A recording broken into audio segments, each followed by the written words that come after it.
Good morning everyone. यह video class 10th के लिए बहुत ही महत्वपूर्ण है क्योंकि इसमें सबसे पहले हम प्रीवियस ईयर को देखेंगे कि कौन कौन सा क्वेश्चन जो है ना अभी तक पूछा है।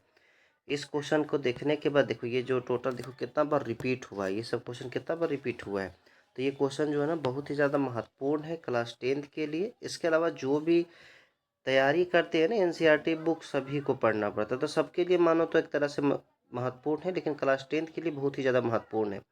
इसके अलावा जो भी इस चैप्टर का महत्वपूर्ण क्वेश्चन बनता है वो सभी क्वेश्चन को इस वीडियो में हम लाए हैं। इस वीडियो में सबसे पहले कलेक्शन करने में बहुत टाइम लगा है, तो आप जरूर देखिए इस वीडियो को। देखिए यहाँ पे ये पहला क्वेश्चन कितना 4 साल पूछा है, बार बार रिपीट होते रहता है।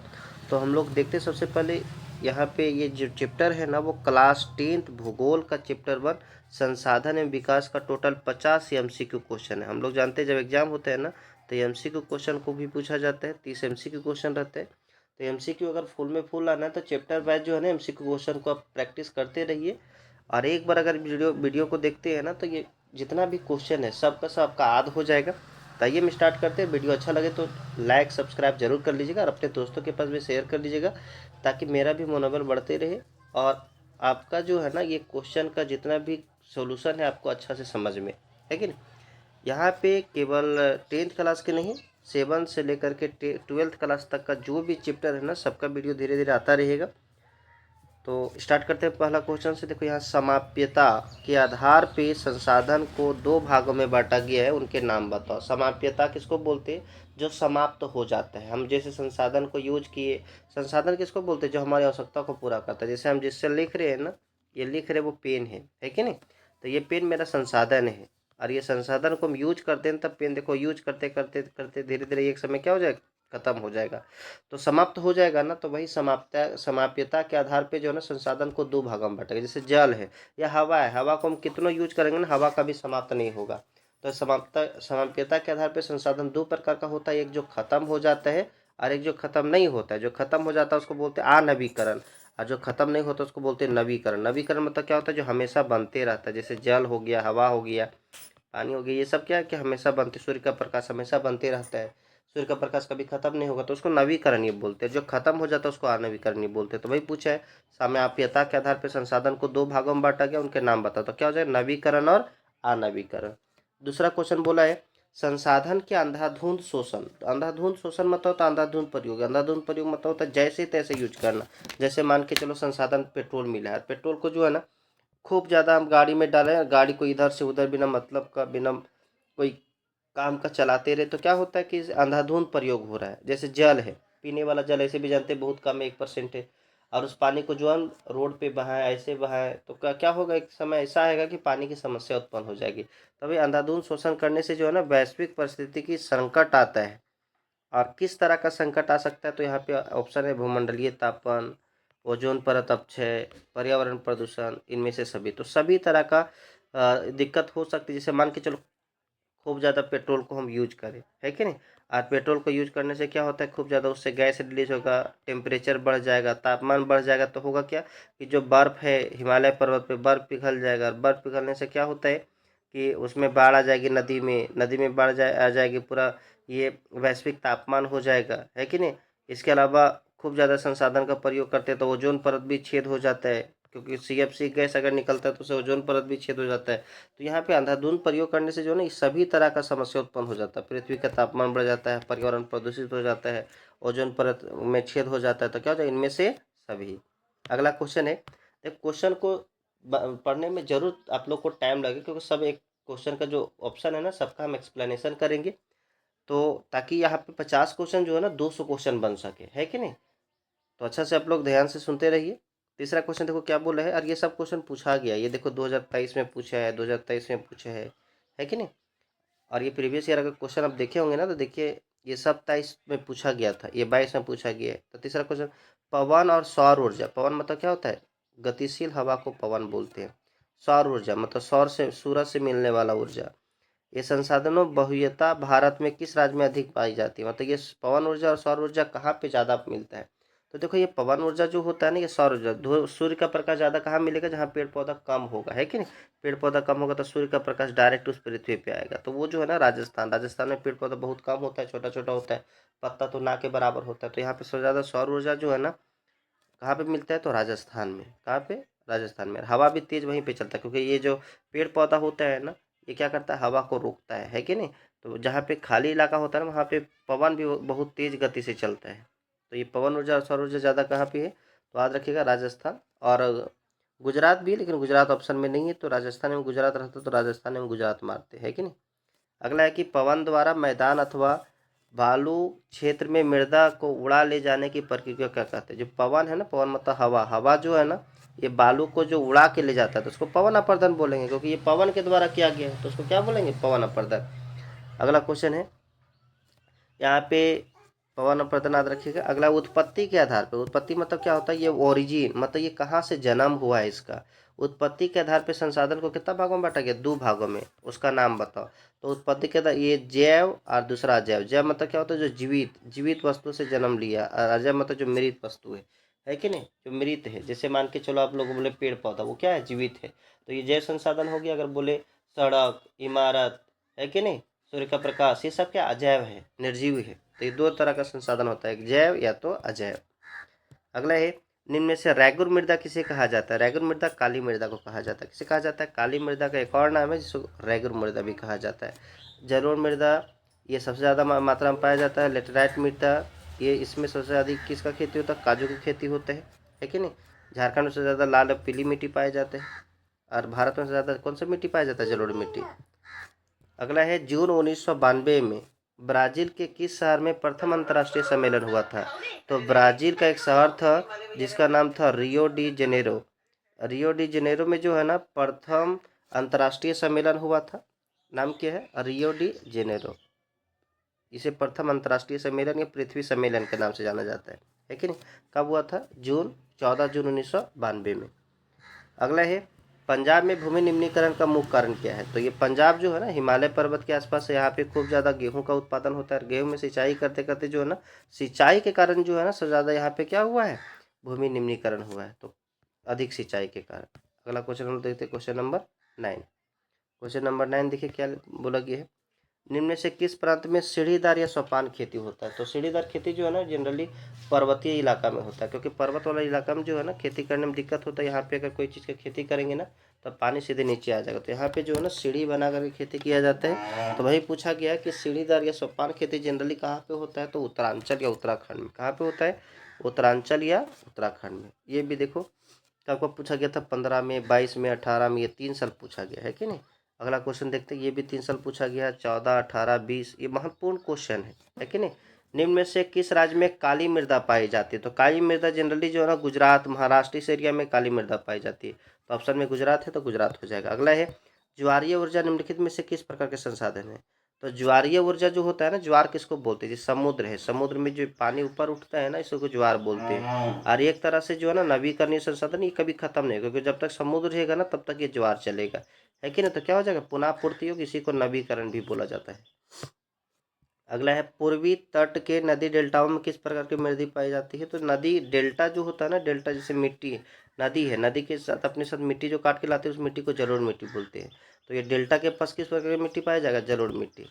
अगला क्वेश्चन है, मोनाजाइट रेत में निम्नलिखित में से कौन सा खनिज पाया जाता है? तो मोनाजाइट में जो है ना, थोरियम पाया जाता है। केरल का जो तटीय रेत है ना, उसमें मोनाजाइट में जो खनिज पाया जाता है उसको क्या बोलते हैं? थोरियम। याद रखिएगा, मोनाजाइट जो रेत है ना, उसमें किस प्रकार का खनिज पाया जाता है? तो थोरियम। अगला है, लो अयस्क किस प्रकार का संसाधन है? तो लो अयस्क जो है ना, ये एक तरह से अनवीकरणीय संसाधन, क्योंकि ये समाप्त हो जाएगा। यहाँ पे अनवीकरणीय कौन सा ऑप्शन है? Option number D.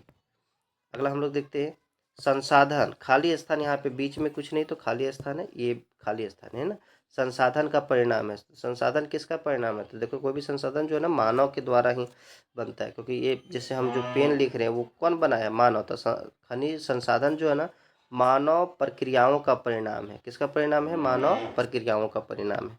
अगला है, वह प्रत्येक वस्तु जो हमारी आवश्यकता को पूरा करती है, मतलब जो हमारी आवश्यकता को पूरा पूरा करती है, जिसको बनाने के लिए प्रौद्योगिकी मतलब टेक्नोलॉजी उपलब्ध हो, क्या कहलाती है? तो उसे संसाधन कहते हैं। क्या कहते हैं? संसाधन। अगला क्वेश्चन है, अजैव संसाधन निम्नलिखित में से कौन सा? अजैव मतलब क्या होता है? जो जीवित नहीं है। इसमें हम लोग देखें ना, तो चट्टाने और धातुएं, ये क्या है? ये निर्जीव है। तो अजैव संसाधन कौन सा हो जाएगा? Option number D. अगला है समुदाय स्वामित्व वाले संसाधन। समुदाय मतलब होता है कि एक ग्रुप का वो अधिकार होता है, उसको समुदाय बोलते हैं। तो यहाँ पे जो समुदाय सिर्फ कुछ लोग नहीं, जो समुदाय के सभी सदस्यों को उपलब्ध हो। हाँ, मतलब देखो यहाँ पे संसाधन जो है ना, स्वामित्व के आधार पे 4 भागों में बांटा गया था। पहला व्यक्तिगत था, व्यक्तिगत मतलब किसी व्यक्ति का अधिकार। जैसे ये पेन जो हम लिख रहे हैं, इस पर किसका अधिकार है? मेरा अधिकार। क्योंकि इसको कौन खरीदे? हम खरीदे। दूसरा सामुदायिक होता है, जो पूरा समूह के लोगों का अधिकार होता है। जैसे मान के चलो शमशान घाट हो गया, ये शमशान घाट मतलब क्या, यहाँ पे जो लोगों को दफन किया जाता है या जलाया जाता है, तो यहाँ पे जो है ना पूरा गांव का अधिकार होता है कि नहीं। उसी तरह से जो बाजार लगता है, बाजार पे भी, या मंदिर हो गया, यहाँ पे क्या है, एक समुदाय का अधिकार होता है, तो उसको सामुदायिक अधिकार बोलते हैं। राष्ट्रीय अधिकार मतलब जो देश का अधिकार में होता है, और अंतर्राष्ट्रीय मतलब देश के बाहर का जो होता है। जैसे समुद्र वाला बात होता है, समुद्र में किसी भी देश का अधिकार नहीं होता है, कुछ नॉटिकल मील छोड़ करके किसी का अधिकार नहीं होता, तो उसको अंतर्राष्ट्रीय अधिकार बोलते हैं, है कि नहीं। तो यहाँ पे जो है ना पूछा गया कि सामुदायिक स्वामित्व वाले संसाधन किसको बोलते हैं, तो जो समुदाय के सभी सदस्यों को उपलब्ध हो उसे क्या कहा जाता है? सामुदायिक स्वामित्व वाले संसाधन। अगला है निम्नलिखित में से कौन सा कथन रियो डी जेनेरियो सम्मेलन के लिए सही है? हम लोग जानते हैं रियो डी जेनेरियो सम्मेलन जो है ना ब्राजील में हुआ था 14 जून 1992 में, और इसमें पहला बात कि जून 1992 ब्राजील शहर में हुआ था, ये सही है। दूसरा है ना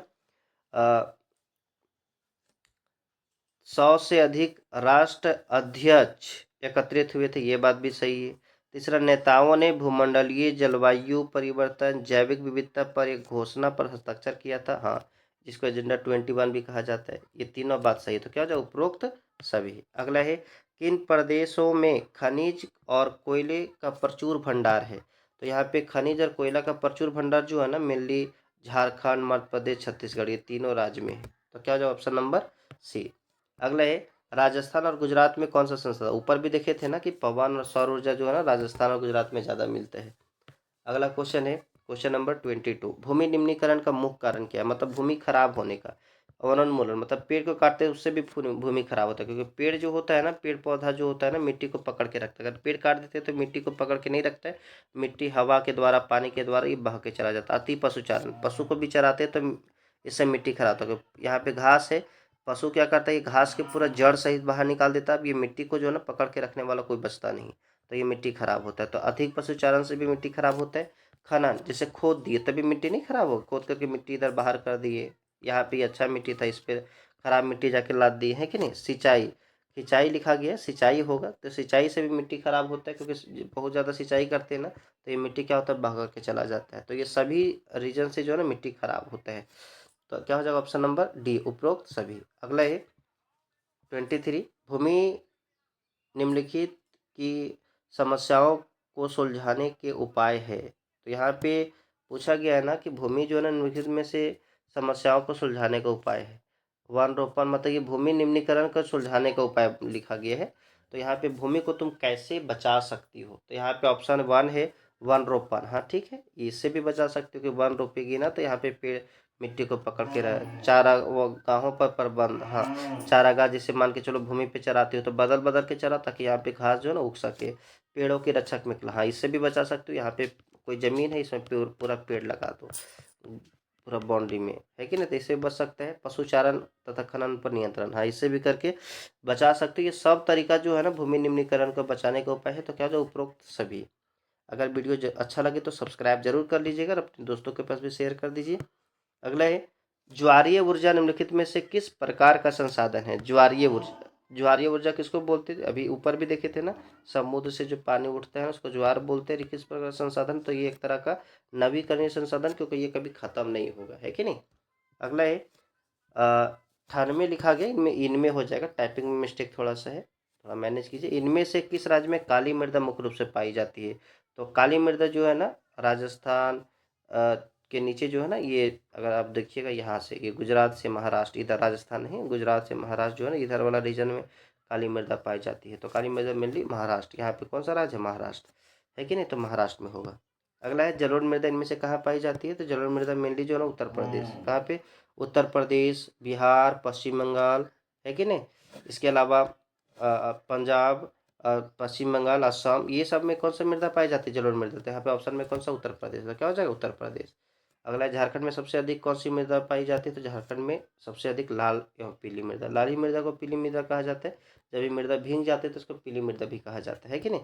तो लाल एवं पीली मृदा। अगला है, जीवाश्म ईंधन निम्नलिखित में से किस प्रकार का संसाधन है? तो जीवाश्म ईंधन जो है ना, जीव जंतु का जो अंश होता है, जीवाश्म ईंधन उसको बोलते हैं। जैसे मछली दब गई तो उससे पेट्रोल बना, लकड़ी दब गया उससे कोयला बना, ये जीव जंतु के अंश से बना हुआ संसाधन है। और ये एक तरह से जो है ना नवीकरणीय नहीं है, क्योंकि ये समाप्त हो जाता है। जैसे कोयला बना जितना उतना ही अगर यूज कर लिए तो खत्म हो गया, तो एक तरह से अनवीकरणीय संसाधन है। तो जीवाश्म ईंधन किस प्रकार का संसाधन है? अनवीकरणीय संसाधन है। अगला है, जीवन में निरंतर गुणवत्ता व वैश्विक शांति के लिए क्या आवश्यक है? मतलब जीवन में या विश्व में शांति प्रदान करने के लिए संसाधनों का समान वितरण होना चाहिए, कि गरीब अमीर, या जैसे मान के चलो भारत देखो तो भारत में कोयला सब जगह नहीं निकलता, झारखंड में ज़्यादा निकलता है, छत्तीसगढ़ ये सब में ज़्यादा निकलता है कि नहीं? अब झारखंड बोलेगा नहीं कोयला हम किसी को नहीं देंगे, तो दूसरा राज्य और झारखंड के बीच में क्या होगा, थोड़ा सा मतभेद उत्पन्न हो जाएगा कि अगर कोयला ये नहीं देगा तो हम इसको ये संसाधन नहीं देंगे, है कि नहीं? जो चीज़ मान के चलो जो झारखंड को चाहिए वो झारखंड में अगर नहीं मिलता है तो दूसरा राज्य उसको नहीं देगा, तो इस तरह से थोड़ा मतभेद हो जाएगा और ये राज्य में जो है ना अशांति उत्पन्न हो जाएगा। इसी तरह से मान के चलो ये अन्य देश में जो संसाधन उत्पन्न होता है वो अगर दूसरा देश को ना दे तो इससे भी जो है ना अशांति उत्पन्न होता है। तो समान वितरण अगर करोगे ना, यहाँ से निकला हुआ चीज़ इसको दो, यहाँ से निकला हुआ चीज़ इसको दो, तो एक तरह से शांति होगा, है कि नहीं? तो यहाँ पे संसाधनों का समान वितरण करोगे तभी क्या होगा, निरंतर गुणवत्ता और वैश्विक शांति आएगा। अगला क्वेश्चन हम लोग देखते हैं, क्वेश्चन नंबर 30। निम्नलिखित में से कौन सा मानव निर्मित संसाधन, मतलब जो मानव बनाया है? तो यहाँ पे देखो पेट्रोलियम मानव नहीं बनाया, ये प्राकृतिक है। वन ये भी प्राकृतिक है। भूमि ये भी प्राकृतिक, लेकिन मशीन, जितना भी मशीन आप देख रहे हैं ना वो सब का सब कौन बना है? वो मानव बना है। तो मानव निर्मित संसाधन कौन सा है? मशीन। ऑप्शन नंबर कौन सा है? सी। अगला क्वेश्चन देखते हैं, गांधी जी के अनुसार, मतलब गांधी जी कहे थे कि निम्न में से कौन सा वैश्विक स्तर पर संसाधन की कमी का मूल कारण है? मतलब संसाधन जो कम हो रहा है ना उसका मूल कारण क्या है? तो मेनली यही बोले थे गांधी जी कि संसाधन भारत में इतना है जितना सभी लोगों को चाहिए उतना संसाधन है, मतलब लोगों की जरूरत पूरा हो सकता है उतना संसाधन भारत में है। लेकिन अगर कोई लालच को पूरा करना चाहता है ना, स्वार्थी व्यक्ति जो होता है, अगर जैसे मान के चलो कोई व्यक्ति है, अब बोला जंगल से लकड़ी ला सकते हो जितना मन उतना, तो एक ही व्यक्ति जो है ना पूरा अपना घर पूरा लकड़ी से भर देगा। तो एक तरह का ये लालच है, क्योंकि उसका जरूरत जितना है ना उससे ज़्यादा वो रख रहा है, ठीक है ना? तो लालची और स्वार्थी तथा आधुनिक प्रौद्योगिकी के शोषणात्मक प्रवृत्ति का जो व्यक्ति होता है ना, इस तरह का अगर व्यक्ति है तो संसाधन पर्याप्त मात्रा में नहीं है। तो ये बोला संसाधन की कमी का मूल कारण क्या है? तो ये लालची और स्वार्थी व्यक्ति, है कि नहीं? अगला क्वेश्चन हम लोग देखते हैं, क्वेश्चन नंबर 32। भारत में इनमें से किस क्षेत्रों में खनिज और जीवाश्म ईंधन का भंडार है? तो मेनली जो है ना खनिज हो या जीवाश्म ईंधन हो, मेनली जो है ना पठार के नीचे होता है। किसके नीचे होता है? पठार के नीचे में। पर्वत होता है उससे नदी ज़्यादा निकलता है। मैदान होता है उसमें मेनली मैदान में नदी ज़्यादा आता है कि नहीं यार? यहाँ का मिट्टी अच्छा होता है मैदान में, यहाँ पे जनसंख्या ज़्यादा होता है। पठार जो होता है ना खनिजों का भंडार होता है, तो ये पठार हो जाएगा। अगला है, हमारे देश में वनों का क्या प्रतिशत होना चाहिए? किसी भी देश का राष्ट्रीय वन नीति के अनुसार जो है 33% निर्धारित किया गया। भारत में ऐसे 33% नहीं है, हम लोग को बहुत ज़्यादा पेड़ लगाने की जरूरत है कि नहीं? अगला है, भारत में सबसे विस्तृत क्षेत्र में पाई जाने वाली मिट्टी, ऊपर भी देखे थे ना सबसे ज़्यादा कौन सा मिट्टी पाई जाती है? तो जलोढ़ मिट्टी। अगला है, संसाधनों जो एक क्षेत्र में पाए जाते हैं लेकिन उसका उपयोग नहीं होता, मतलब किसी क्षेत्र में पाया जाता है लेकिन उसका हम उपयोग नहीं कर पाते हैं, वैसा संसाधन को बोलते हैं संभाव्य संसाधन। क्या बोलते हैं? संभाव्य संसाधन। ऑप्शन कौन सा हो जाएगा? ऑप्शन नंबर बी हो जाएगा, संभाव्य संसाधन। मतलब संभावना है लेकिन इसका हम यूज नहीं कर पाते हैं। अगला क्वेश्चन है, नवीकरणीय संसाधन का उदाहरण। नवीकरणीय मतलब जो कभी खत्म नहीं होगा, जो हमेशा बनते रहता है, और ये कौन सा हो जाएगा? ज्वारीय ऊर्जा। ये कैसा संसाधन है? नवीकरणीय संसाधन है। अगला क्वेश्चन बोलते हैं, देखो यहाँ पे खनिज तेल जो है ना, ये खनिज तेल खत्म हो जाएगा, यहाँ पे कोयला भी खत्म हो जाएगा, गैस भी खत्म हो जाएगा, लेकिन ये ज्वारीय ऊर्जा कभी खत्म नहीं होगा। अगला है, कपास के लिए उपयुक्त मिट्टी। कपास जो है ना सबसे अधिक काली मिट्टी में होता है। कौन सा मिट्टी में? काली मिट्टी में। यहाँ पे देखो ऑप्शन में जो है ना, यहाँ पे काली और पीली मिट्टी लिखा गया, यहाँ पे काली मिट्टी, यहाँ पे काली नहीं ये लाल मिट्टी है, लाल मिट्टी को काली मिट्टी लिखा गया है, यहाँ पे लाल कर लीजिएगा। तो काली मिट्टी में सबसे ज़्यादा कपास की खेती होता है, तो कौन सा मिट्टी हो जाएगा? ऑप्शन नंबर ग।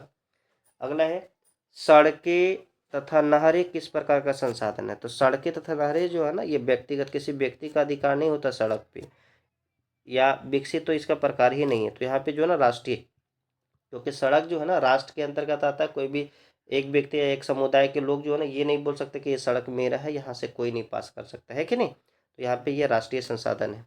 भारत का कुल भौगोलिक क्षेत्रफल कितना है, तो मतलब भारत का क्षेत्रफल तो याद रखिएगा 32.8 लाख वर्ग किलोमीटर। कितना? 32.8 लाख वर्ग किलोमीटर। अगर क्यों ना बोला जाए तो 32,87,263 वर्ग किलोमीटर, याद रखिएगा। ठीक है।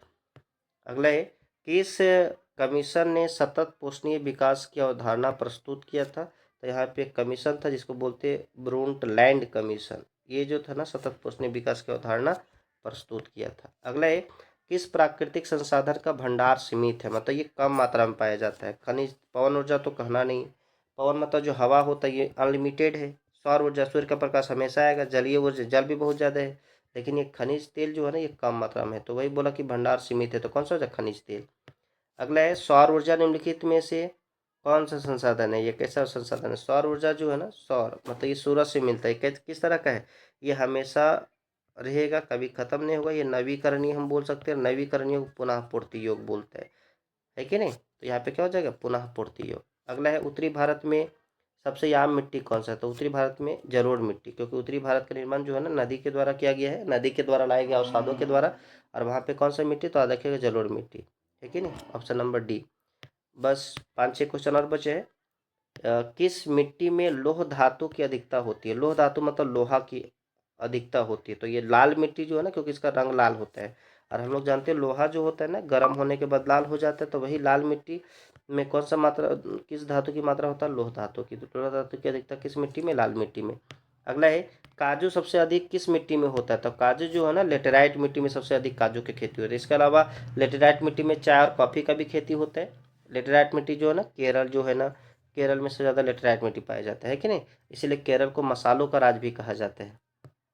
अगला है, निम्नलिखित में से किस तरीके से मृदा संरक्षण नहीं होता, मतलब मृदा को नहीं बचा सकती हो।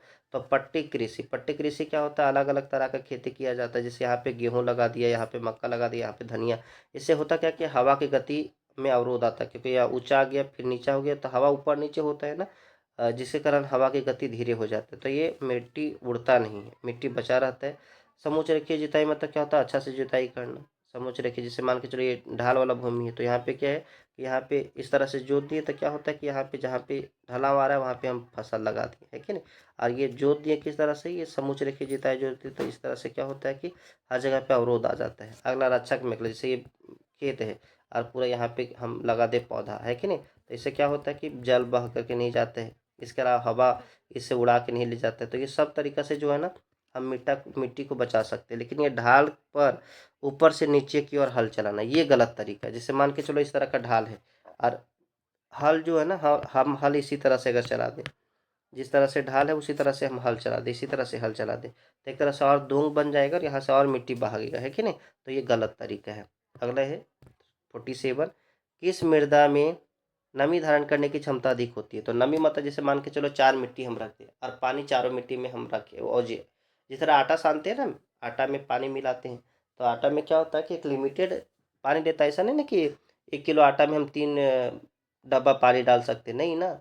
तो वहाँ पे कितना उस पानी सोख सकता है वो आटा, है कि नहीं। तो यहाँ पे सबसे ज़्यादा मिट्टी में जो पानी सोखता है ना वो है काली मिट्टी। कौन मिट्टी है? काली मिट्टी। अगला क्वेश्चन है 48, चाय और कॉफ़ी के लिए उपयुक्त मिट्टी। अभी हम ऊपर देखें ना, चाय और कॉफ़ी के लिए जो उपयुक्त मिट्टी है कौन सा मिट्टी है? वो है लेटेराइट मिट्टी। कौन सा हो जाएगा? D, C number. अगला है, खादर और बांगर किस मिट्टी का प्रकार है। खादर बांगर जो है ना जलोढ़ मिट्टी का ही प्रकार है। क्या होता है कि जलोढ़ मिट्टी जो है ना, नदी का जल जो है ना, जो मिट्टी लाता है उसको जलोढ़ मिट्टी बोलते हैं। ये नदी का जल जो है ना हमेशा बाढ़ आते रहता है, जहाँ पे हमेशा बाढ़ आता रहता है ना उसको बोलते हैं खादर। और कभी कभी होता है कोई कोई साल बहुत ज़्यादा बाढ़ आया, यहाँ तक पानी चढ़ गया तो यहाँ पे भी मिट्टी बिछ गई तो इसको बांगर बोलते हैं। तो यहाँ पे खादर और बांगर जो है ना ये जलोढ़ मिट्टी का ही प्रकार है। अगला है, अवनालिका अपर्दन किसे कहते हैं। तो यहाँ पे जो पानी जल होता है ना, ये जल जैसे ऐसे जा रहा है कि नहीं। तो मिट्टी में कभी क्या क्या करता है, नाला के जैसे ये पूरा मिट्टी को बहा के ले गया तो इसको बोलते हैं अवनालिका अपर्दन। और कभी चादर के जैसा भी बहा के ले जाता है, पूरा खेत के ऊपरी परत को ले गया तो उसको बोलते हैं चादर अपर्दन। उसको बोलते हैं चादर अपर्दन। तो ये दोनों जो है ना किससे संबंधित है? जल से है, अवनालिका अपर्दन और चादर अपर्दन। तो आपको वीडियो कैसा लगा कमेंट करके ज़रूर बताइएगा। और आपका अगर ये नोट्स चाहिए तो कमेंट कीजिएगा और चैनल को सब्सक्राइब कर लीजिए और अपने दोस्तों के पास भी शेयर कर दीजिए। तो आज के लिए इतना ही, तब तक के लिए बाय बाय।